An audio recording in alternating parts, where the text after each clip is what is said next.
News22 India में आपका स्वागत है। तो चलिए रुक करते हैं अब तक की ताजा खबरों की तरफ। काशीपुर में रामनगर रोड पर राजकीय चिकित्सालय के नजदीक सड़क पर आमरण अनशन की तख्ती लगाकर बैठी विवाहिता लोगों की सहानुभूति का केंद्र बन गई। विवाहिता का आरोप है कि उसके ससुराल वाले उसको दहेज के लिए उत्पीड़ित कर रखे हैं और उसे जान से मारने की धमकी दे रखे हैं। दरअसल काशीपुर के सैनिक कॉलोनी निवासी ललिता बघेल नामक एक महिला ने 12 वर्ष पूर्व देहरादून के बल्लूपुर निवासी निशान सिंह बघेल से प्रेम विवाह किया था।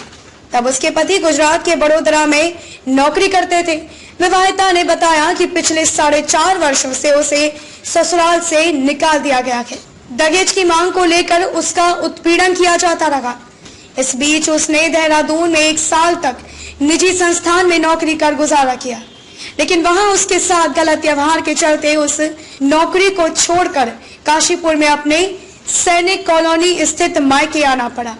तब से वह यहीं रह रही है। महिला को अब यह भी पता नहीं है कि उसके पति और ससुराल वाले अब कहां हैं। महिला ने वहां पहुंचे पत्रकारों को अपनी आप बीती सुनाई। उसने बताया कि वहां अपने ससुराल वालों के अत्याचार के खिलाफ सभी सक्षम अधिकारियों के पास गई, लेकिन कहीं से भी उसे न्याय नहीं मिला। उसने पुलिस, अदालत और राजनेताओं तक अपनी पीड़ा पहुंचाई, लेकिन हर जगह से उसे निराशा ही हाथ लगी।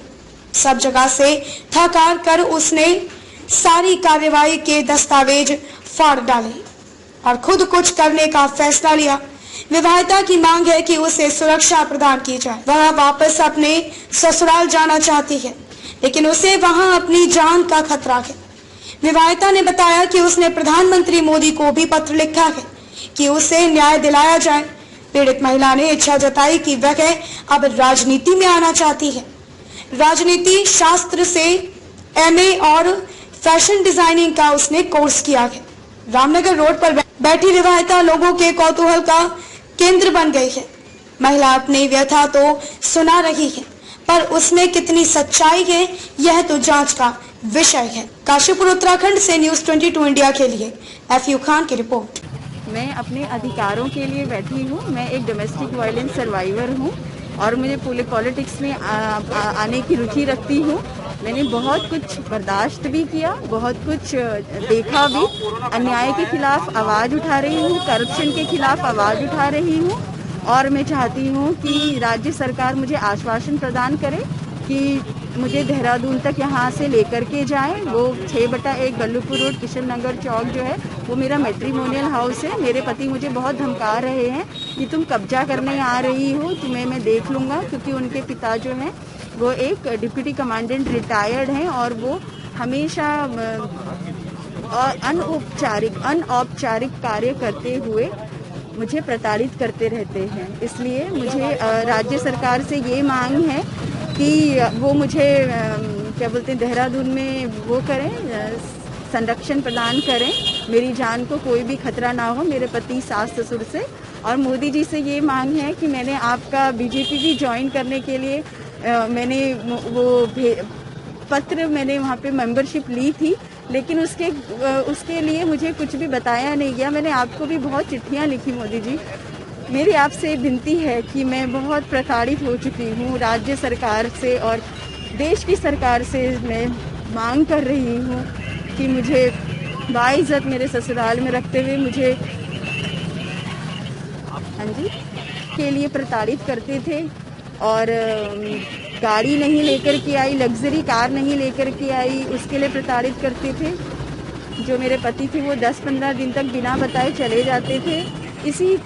इसी बाबत मैंने उधम सिंह नगर कोर्ट में भी अपनी कई सारे वाद दायर करे, परंतु मैंने मोदी जी आपके राज्य में नेताओं को बिकते देख लिया है। वो हैं जो बैठे हुए हैं राज्यों में। इसलिए आपसे आग्रह है कि आप मुझे सम्मान प्रदान करें, रिकॉग्नाइज करें और मेरे जो जान को है वो खतरा है देहरादून में। परंतु राज्य सरकार से मेरी ये मांग है कि देहरादून मुझे सुरक्षित पहुंचाया जाए और मेरे सास, ससुर और पति को दंडित किया जाए। बहुत पहले से पॉलिटिक्स में आना चाहती थी,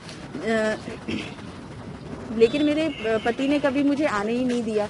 मुझे लगा कि मैं टीचिंग करूंगी तो भी ये मुझे कुछ नहीं कहेंगे, परंतु उन्होंने मुझे शिक्षक बनने का भी अधिकार नहीं दिया।